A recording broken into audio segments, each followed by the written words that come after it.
Hello guys, welcome back to my channel বড়রা আমার 15 minute. আজ হলো ছট পূজা, তো সকলকে জানাই ছট পূজার অনেক অনেক শুভেচ্ছা। তো দেখতেই পাচ্ছ এখন কিন্তু রাত 3:30 বাজে, এখন রাত 4টা বাজে। তো এখন আমি ঘাটে যাচ্ছি। তো এই ঘাটের কাছে চলে এসেছি। এই রাস্তার বাদিকে যে মাঠটা দেখলে ওইটা কিন্তু মাঠ না, ওইটা কিন্তু একটা শ্মশান। মানে এখানে মৃতদেহ সৎকাজ করা হয়। এখানে কোনো নির্দিষ্ট কোনো শ্মশানের আর কি ঘর করা নেই, মাঠের মধ্যেই মৃতদেহগুলোও সৎকাজ করা হয়। আর এখানে দেখতে পাচ্ছ মা শ্মশানকালী মন্দির আর বাবা অগরেশ্বর মন্দির আর কি শিব ঠাকুরের মন্দির। তো এখানে আমি একদিন অন্য দিনের বেলা একদিন ভালো করে দেখাবো তোমাদের।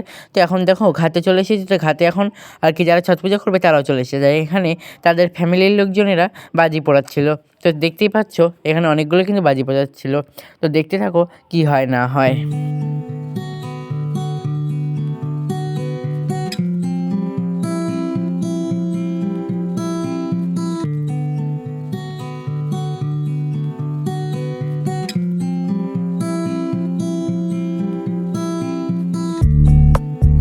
আর এরপরে যখন হালকা হালকা দিন হয়ে গেলো, মানে হালকা হালকা আলো দেখা গেলো, সকালের দিনের আলো, তখনকার প্রায় সবাই মানে যারা ছট পূজা করছে তারা জলে নেমে পড়েছে। কারণ একটু পরে সূর্য উঠবে আর সূর্যের মুখ দেখতে হয় তাদেরকে।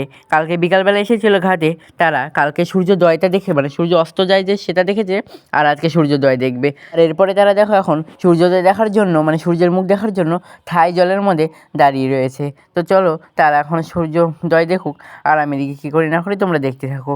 আর তারপরে অনেকক্ষণ পরে কিন্তু প্রায় কিন্তু সূর্য উঠে গিয়েছে আর তাদের ছট পূজা মানে সমাপ্ত হয়েছে।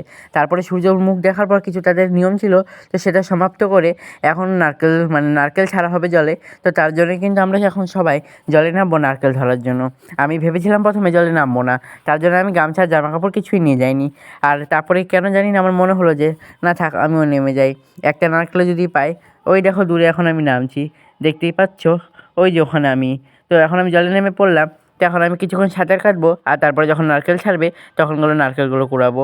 আর আমি কতগুলো নারকেল কুড়াই না কুড়াই সেটা তো তোমরা দেখতেই পাবে। তো এখানে দেখতে পাচ্ছ ওই যে ওই দূরে আমি এখন সাঁতার কাটছি। আর কে কে তোমরা সাঁতার কাটতে পারো সেটা কিন্তু কমেন্ট করে জানিয়ে দিও। আমি কিন্তু সাঁতার কাটতে পারি। আর আমি যেখানে আর কি এসেছি এই পুকুরে, এটা আমাদের খুব কাছে একটা পুকুর, হাতে পায়ে। তো এখানে এসেছিলাম। এখানে কিন্তু বেশি পরিবারে পুজো হয়নি, মাত্র দুটো পরিবার এখানে পুজো করে। তো সেই দুটো এখানে অন্য অনেকগুলো ঘাট করা নেই আর কি, এক জায়গায় পূজাটা হচ্ছে। কিন্তু এখানে এক জায়গায় হলে কী হবে, কিন্তু ভালোই কিন্তু এনজয় হয়েছিল আমাদের। আর আমি এর আগের কয়েক বছর এখানে আসিনি, এর আগের কয়েক বছর অন্য আরেক জায়গায় যাইতাম। তো সেখানে অনেকগুলো মানে পুজো করা হতো, অনেক লোক পূজা করতো, সেখানেও ভালো লাগতো, এখানেও ভালো লাগছে। ওখানকার অনুভূতিটা আলাদা আর এখানকার অনুভূতিটা আলাদা।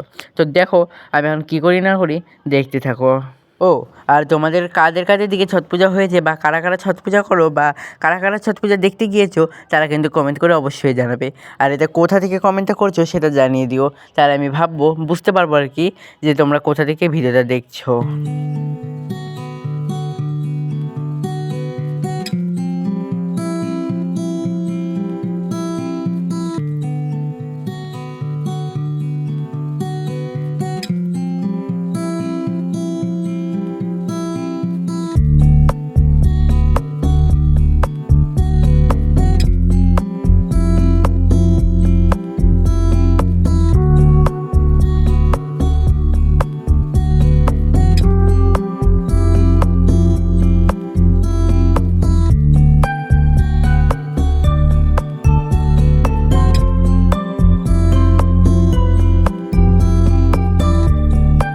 আর এর মাঝে নারকেল কোড়ানোর সময় আমরা কোনো আর ভিডিও করিনি। আর এখন কিন্তু আমি বাড়ি যাচ্ছি, দেখো আমি কিন্তু ভিজা গায়ে আছি, কারণ আমি গামছা টামছা যেহেতু কিছুই আনিনি সেই কারণে। আর দেখতে পাচ্ছি আমার পিছনে একজন রয়েছে, সামনে একজন রয়েছে, আর পাশে একজন রয়েছে।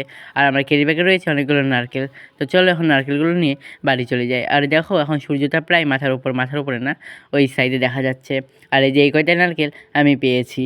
তো চলো এই নারকেলগুলো আমি একদিন ভাঙবো, তো সেদিন তোমাদের কিন্তু অবশ্যই ভিডিও করে দেখাবো। আর তো শান্ত হয়ে গেলো সকাল সকাল, সাঁতারও কেটে নিলাম সকাল সকাল, তো ভালোই লাগলো।